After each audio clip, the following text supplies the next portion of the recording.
ഊർവശി, കൽപ്പന, കലാരഞ്ജിനി എന്നിവർ സിനിമാ പ്രേക്ഷകരുടെ ഇഷ്ട നടിമാരാണ്. മലയാളികളെ ഒത്തിരി ചിരിപ്പിച്ച ഈ കലാകാരികളുടെ ജീവിതം പക്ഷേ ഒത്തിരി സങ്കടങ്ങൾ നിറഞ്ഞതായിരുന്നു. നാടക നടനായ ചവറ വി.പി. നായരുടെയും വിജയലക്ഷ്മിയുടെയും ഈ 3 പെൺമക്കളിൽ മൂത്തയാളാണ് കലാരഞ്ജിനി. ഏറ്റവും ഇളയ മകൾ ഊർവശി തെന്നിന്ത്യൻ സിനിമകളിൽ ഇപ്പോഴും അഭിനയ മികവുകൊണ്ട് സജീവമാണ്. ഹാസ്യനടി എന്ന നിലയിൽ ബ്രാൻഡ് ചെയ്യപ്പെട്ടപ്പോഴും തന്റെ മാത്രം സ്വതസിദ്ധമായ അഭിനയ ശൈലിയിലൂടെ സ്വയം അടയാളപ്പെടുത്തിയ നടിയാണ് രണ്ടാമത്തെ മകൾ കൽപ്പന. എന്നാൽ കഴിവുകൾ ഏറെയുണ്ടായിട്ടും അർഹിക്കുന്ന അവസരങ്ങൾ ലഭിക്കാതെ പോയ ഒരു മികച്ച അഭിനേത്രിയാണ് കലാരഞ്ജിനി. ഒരുപക്ഷെ കൂട്ടത്തിൽ കൂടുതൽ സുന്ദരി കലാരഞ്ജിനിയായിരുന്നു.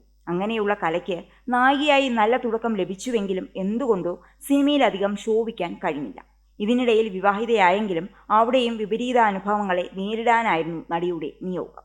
ഏറെക്കാലം സിനിമയിൽ നിന്നും മാറി നിൽക്കേണ്ടി വന്നു. ഇടയ്ക്ക് ചില TV പരമ്പരകളിൽ നടി വേഷമിട്ടിരുന്നു. എന്നാൽ ഇപ്പോൾ സൈജു കുറുപ്പ് നിർമ്മിച്ച ഭരതനാട്യം, അതിന്റെ തുടർഭാഗമായ മോഹിനിയാട്ടം എന്നീ ചിത്രങ്ങളിൽ കേന്ദ്ര കഥാപാത്രത്തെ അസാധ്യ മികവോടെ അവതരിപ്പിച്ച് കയ്യടി നേടുകയാണ് കലാരഞ്ജിനി. ചെറിയ കുട്ടിയായിരിക്കെ ചില സിനിമകളിൽ പേരിന് മുഖം കാണിച്ചെങ്കിലും കലയുടെ ശരിയായ അരങ്ങേറ്റം സംഭവിക്കുന്നത് ശ്രീകുമാരൻ തമ്പിയുടെ സ്വന്തം എന്ന പദത്തിലൂടെയാണ്. 1980-ലാണ് സംഭവം. കൽപ്പനയായിരുന്നു അവർ ചിത്രത്തിൽ ബുക്ക് ചെയ്തിരുന്നത്. സഹോദരിയുടെ അഭിനയം കാണാൻ മാതാപിതാക്കൾക്കൊപ്പം സെറ്റിലെത്തിയതാണ് കല. അന്ന് നന്നായി മെലിഞ്ഞ കലയെ കണ്ട് സംവിധായകൻ പറഞ്ഞു, ശ്രീവിദ്യയുടെ മോളായും അംബികയുടെ ചെറുപ്പകാലമായുമാണ് അഭിനയിക്കേണ്ടത്. അതിന് ഈ കുട്ടിയാവും കൂടുതൽ യോജിക്കുക. അത് ഔചാരിതമായി കലയ്ക്ക് അവസരം നൽകി. പിന്നീട് NT രാമറാവുവിന്റെയും മകൻ ബാലകൃഷ്ണയുടെയും ഒപ്പം ഒരേ സിനിമയിൽ നായികയായി അഭിനയിച്ചു. നടി ഷീല സംവിധാനം ചെയ്ത ശിഖരങ്ങൾ, ഇടവഴിയിലെ പൂച്ച, മിണ്ടാപ്പൂച്ച തുടങ്ങിയ ചിത്രങ്ങളിൽ അഭിനയിച്ച കലയുടെ ആദ്യത്തെ ശ്രദ്ധേയ കഥാപാത്രം ശ്രീകുമാരൻ തമ്പിയുടെ സ്വന്തം എന്ന പദത്തിലെ വേഷമായിരുന്നു. NT രാമറാവുവിന്റെ നായികയായി അഭിനയിക്കുന്ന സമയത്താണ് പ്രേം നസീർ ചിത്രത്തിലേക്ക് അവസരം വരുന്നത്. അതും നസീറിന്റെ പ്രതാപകാലത്ത്. കലാരഞ്ജിനിക്ക് തമിഴിലും തെലുങ്കിലും മലയാളത്തിലും ഒരുപോലെ തിരക്കുള്ള കാലമായിരുന്നു അത്. വിജയത്തിന്റെ നെറുകയിൽ നിൽക്കുന്ന കാലത്തും ദുരന്തങ്ങൾ കലയെ വിടാതെ പിന്തുടർന്നുകൊണ്ടേയിരുന്നു. ഊട്ടിയിലെ ഒടുക്കം തുടക്കം എന്ന പടത്തിന്റെ ഷൂട്ടിങ്ങിനിടയിലായിരുന്നു ഒരു സംഭവം. 4ാമത്തെ ഹെയർപിൻ വളവിലെത്തുമ്പോൾ രതീഷും കലയും സഞ്ചരിച്ച കാർ കത്തിപ്പോകുന്ന സീനായിരുന്നു ഷൂട്ട് ചെയ്തത്. 4ാമത്തെ വളവിലെത്തിയപ്പോൾ കാർ കൊക്കയിലേക്ക് വീണു. ഒരു മരത്തിൽ തങ്ങിയതുകൊണ്ട് കഷ്ടിച്ച് ജീവൻ തിരിച്ചു കിട്ടി. ധന്യ എന്ന ഫാസിൽ പടത്തിന്റെ ഷൂട്ടിങ്ങിന് കാറിൽ വരുമ്പോൾ പത്രവുമായി സഞ്ചരിച്ച വാനുമായി കൂട്ടിയിടിച്ച് തലയ്ക്ക് ഗുരുതരമായി പരിക്കേറ്റു. അട്ടഹാസം എന്ന പടത്തിൽ അഭിനയിക്കുമ്പോൾ കല സഞ്ചരിച്ച ജീപ്പ് ബസ്സുമായി കൂട്ടിയിടിച്ചു.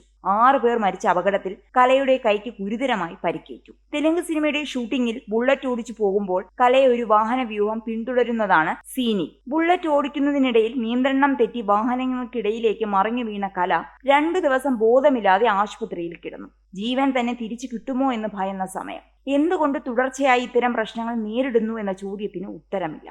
പക്ഷേ ഒരു വ്യക്തിക്ക് നേരിടാൻ കഴിയാത്ത അത്ര പരീക്ഷണ ഘട്ടങ്ങളിലൂടെയാണ് അവർ കടന്നുപോയത്.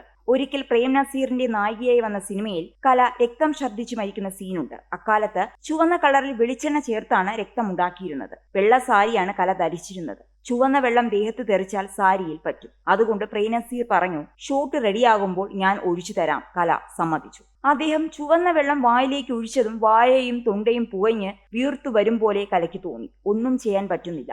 ശ്വാസനാളം ചുരുങ്ങി. 3 മാസത്തോളം ആശുപത്രിയിൽ കിടന്നു. ഒരുപാട് ചികിത്സകൾ നടത്തിയിട്ടും ഫലമുണ്ടായില്ല. ശബ്ദം ഏറെക്കുറെ നഷ്ടമായ അവസ്ഥയിലായി. ഏറെക്കാലത്തെ ചികിത്സ കഴിഞ്ഞ് മാറ്റമുണ്ടായെങ്കിലും പഴയ ശബ്ദം പൂർണ്ണമായി തിരിച്ചു കിട്ടിയില്ല. സംഭവിച്ചത് ഇങ്ങനെയായിരുന്നു. വെളിച്ചെണ്ണയ്ക്ക് പകരം ആസിഡ് ചേർത്താണ് രക്തം തയ്യാറാക്കിയത്. മേക്കപ്പ് മാന് പറ്റിയ വലിയ അബദ്ധമായിരിക്കുമെന്ന് കല കരുതുന്നു. ശബ്ദത്തിലുള്ള വ്യത്യാസം കലയെ പൊതുവേദികളിൽ സംസാരിക്കാൻ താല്പര്യമില്ലാതെയാക്കി. അഭിമുഖങ്ങൾ കൊടുക്കാതെയായി. പല അവസരങ്ങളും ഒഴിവാക്കി വളരെ മികച്ചതെന്ന് തോന്നുന്ന കഥാപാത്രങ്ങൾ മാത്രം ഏറ്റെടുത്തു. 22ാം വയസ്സിലാണ് കല വിവാഹിതയാകുന്നത്. വിദേശ മലയാളിയായ പ്രതിശ്രുത വരനെ കല ആദ്യമായി കാണുന്നത് വിവാഹ പന്തലിൽ വെച്ചാണ്. ഈ ബന്ധം കലയുടെ ജീവിതത്തിൽ സംഭവിച്ച ഏറ്റവും വലിയ ദുരന്തങ്ങളിലൊന്നാണ്. പുറമെ സഹോദരങ്ങളായ കൽപ്പന, പ്രിൻസ്, കമൽ റോയ് എന്നിവരുടെ അകാല മരണം, അച്ഛനും ചിറ്റപ്പനും നഷ്ടമായത്, ഏതു മനുഷ്യനും തളർന്നു പോയേക്കാവുന്ന സന്ദർഭങ്ങളിലും പിടിച്ചു നിൽക്കാൻ ഈശ്വരൻ കരുത്ത് നൽകുന്നുവെന്നാണ് കല പറയുന്നത്. വർഷങ്ങൾക്ക് മുൻപ് കല 7 മാസം ഗർഭിണിയായിരിക്കുമ്പോഴാണ് 17ാം വയസ്സിൽ ഇളയ അനുജൻ പ്രിൻസ് ആത്മഹത്യ ചെയ്തത്. പ്രിൻസിന്റെ നഷ്ടത്തിന് പകരമായി ദൈവം തനിക്ക് തന്നതാണ് മകൻ അമ്പൂറ്റി എന്നവർ സ്വയം ബോധ്യപ്പെടുത്താൻ ശ്രമിച്ചു. അനുജന്റെ പേര് തന്നെ മകനും നൽകി. തന്റെ മകനിലൂടെ അനുജൻ ഇന്നും ജീവിക്കുന്നു എന്നാണ് കലയുടെ വിശ്വാസം. കരിയറിൽ ദീർഘമായ ഇടവേളകൾ ഉണ്ടായെങ്കിലും 48 വർഷത്തിനിടയിൽ എണ്ണപ്പെട്ട അനവധി സിനിമകളിൽ കലാരഞ്ജിനിയുടെ സാന്നിധ്യമുണ്ടായി. എൻ്റെ മോഹങ്ങൾ പൂവണിഞ്ഞു, കോമരം, ബലൂൺ, ഭൂകമ്പം, പാസ്പോർട്ട്, യുവജനോത്സവം, കഥയ്ക്ക് പിന്നിൽ, ശ്രീകൃഷ്ണപുരത്തെ നക്ഷത്രത്തിളക്കം, നന്ദനം, സ്വപ്നക്കൂട്, കൊച്ചി രാജാവ്, സ്പീഡ് ട്രാക്ക്, പുതിയ മുഖം, പുള്ളിമാൻ, സ്പാനിഷ് മസാല, എന്ന് നിന്റെ മൊയ്തീൻ, മനോഹരം, സൂഫിയും സുജാതയും, ഭരതനാട്യം, മോഹിനിയാട്ടം എന്നിവ അവയിൽ ചിലത് മാത്രം.